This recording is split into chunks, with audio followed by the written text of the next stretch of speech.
In MENACE, you are the commander of the TCRN Impetus, stranded in the Wayback System and in desperate need to take on operations to gain the trust of the factions vying for control across these planets. Today, we'll be taking a dive into how squad management works to better understand how to prepare your team for the missions ahead, and what you can expect when you take on your first operation. If you missed the first video on the strategic layer of the game, it'll be linked in the description of this video for some easy access. If you would prefer to check out a written guide, there's also a link in the description to the Steam version. Let's get into it. Each squad is led by a squad leader who has their own stats and perks that will allow them to be optimized for specific weapons, accessories, and playstyles. When you first start a new campaign, your squads will be equipped with standard TCRN equipment, gaining more options as you complete operations, gather loot, and acquire them from the black market.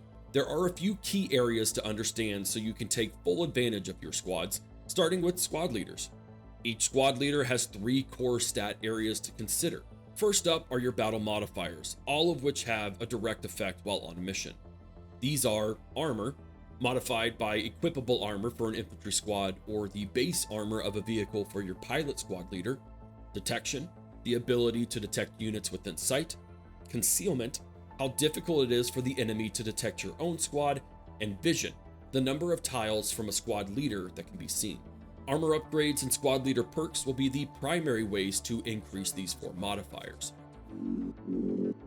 Your squad leaders have a range of attributes and stats that determine their roles and effectiveness on the battlefield. A squad leader's attributes directly translates to their stats, making attributes a crucial element to understand. Agility to action points. This is the general agility, quickness, and dexterity of a character, determining how fast and efficient they can act on the battlefield. The maximum agility of 100 translates to 120 action points. Weapon skill to accuracy. Weapon skill is the level of proficiency with any kind of weapon and how effectively it can be used against an enemy. Weapon skill gives the character's accuracy. This attribute provides the corresponding stat at a 1-to-1 ratio, so a 70 weapon skill equals 70 accuracy. Valor to discipline. Valor is a character's overall determination and audacity, and their ability to withstand any type of physical or mental challenge. It translates on a 1-to-1 ratio to the discipline stat. Toughness to damage reduction. The toughness attribute translates into damage reduction applied to any damage received. Most characters start with a toughness of 50, which means they have no damage reduction. The maximum toughness of 100 translates to 50% damage reduction. However, certain characters that are more fragile than others might start with a value below 50, meaning they actually take extra damage from attacks. Vitality to hit points per element. Vitality determines the hit points of each element in a squad. The standard here is 50, which gives 10 hit points, while the maximum is 100, which offers 20 hit points per element. As with toughness, there are also characters with lower vitality, meaning the elements in their squad will have less than 10 hit points. Precision to critical hit chance. This gives the chance for each attack to score a critical hit, increasing the damage done by 50%.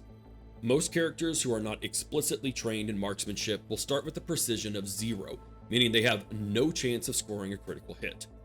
The maximum of 100 translates into a crit chance of 25%. Enemies will not be able to land critical hits on player units. Positioning to defense. This is the ability of a character to disperse their unit or place their vehicle in a way that minimizes the chance of being hit by enemy fire. Most characters start with a positioning value of 50, which translates to no defense bonus. The maximum at 100 gives a defense bonus of 50%, reducing the enemy's accuracy against the unit by 50%.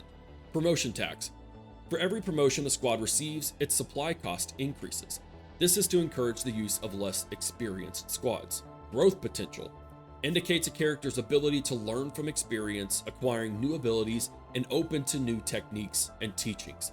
The higher the growth potential, the faster a character will increase their attributes. In general, younger and less experienced characters will have a higher growth potential than older ones. Supply cost. The cost of using the selected squad leader and increases as you promote them.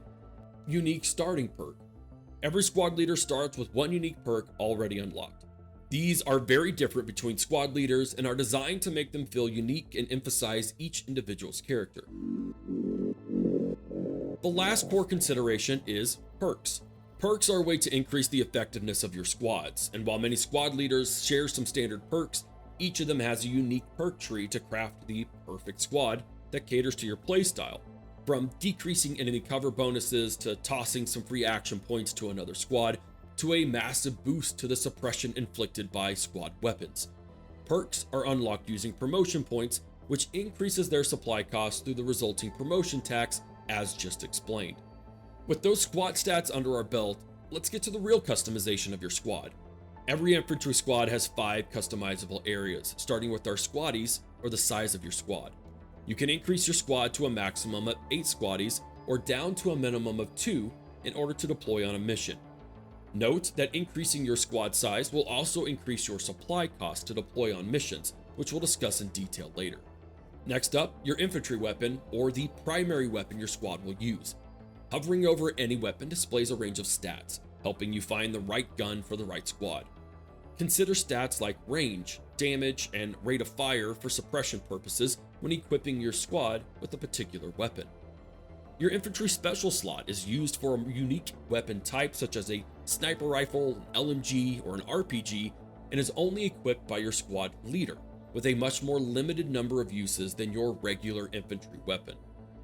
Armor provides your squad with additional protection, with higher tier armor providing increased durability and allowing for more infantry accessory slots to boot.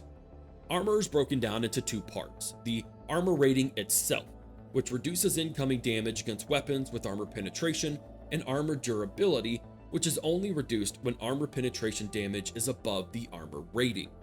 Once armor durability is gone, the squad will take full damage from any incoming fire that hits. The infantry accessories can range from grenades and magazine pouches to explosives and reconnaissance drones, giving your squads an advantage on mission. One specific beginner's item to highlight is ammo pouches. Since your squad weapon has a limited number of uses, ammo pouches increase the number of times you can use it, preventing you from running out of ammo mid-mission. Pilot squad leaders are much less common but equally as varied as their infantry counterparts. Select your vehicle type to determine which modules you can deploy with, including MMGs, rocket launchers, and full-on tank barrels for area damage. Load up on accessories while you're here, and don't forget that you'll need to manually add squad leaders to the mission by selecting Add to Mission at the top right. Alright, we've prepped our squads, providing them with the range of weapons and specializations, including some custom names to instill some emotional attachment to our men. It's time to head into your first operation. Operations are relatively straightforward. They are comprised of multiple missions on a single planet, with divergent paths to pursue as you progress towards the final objective. You can select what operation you'd like to take on in the systems map on the bridge, which will provide you with some context on said operation, including planet biome, the enemy type you'll be facing, and the faction trust gained by its completion. Once you've selected an operation, we are locked in until you successfully make your way through it, fail a mission, or voluntarily abandon it. Each mission has a mission objective, difficulty, supply limit, and of course, mission rewards. Pay close attention to all of these. If you have multiple choices, the rewards could allow you to upgrade your squads with special equipment, or even provide more strategic assets, such as additional temporary military forces for another mission in the operation. Some missions will allow you to deprive the enemy of advantages as a reward instead. Once you've made your choice, it's time for mission prep. Mission prep provides an opportunity to review all the information you have before a mission launch, including areas of obstructed terrain, cover, and your deployment zone. Also included in the mission prep is the time of day and the weather, both of which have an impact on stats on the battlefield. The degree of information provided depends on the intelligence level, as mentioned in the strategic layer video. Having a high intelligence level, you can hover over both civilian and enemy squads, which will allow you to see what type of unit they are, how many are in the squad, their potential armor, which can affect where you deploy your own squads. It looks like we've gone over our supply limit for the mission, so let's make some adjustments by reducing the number of squaddies by a couple in both of our squads, and modifying some weapon layouts here. Now that we're safely under the supply limit, I'll drag my squads to the locations I want within my deployment zone, and I'm ready to deploy planet side. While each mission will give you promotion points and loot, at the end of a successful operation, you'll receive OCI components, authority, and a choice between 2 rewards to use for your squads. In between operations, you should check to see if you've unlocked a new level of faction trust and upgrade your OCI, as you cannot upgrade during an operation.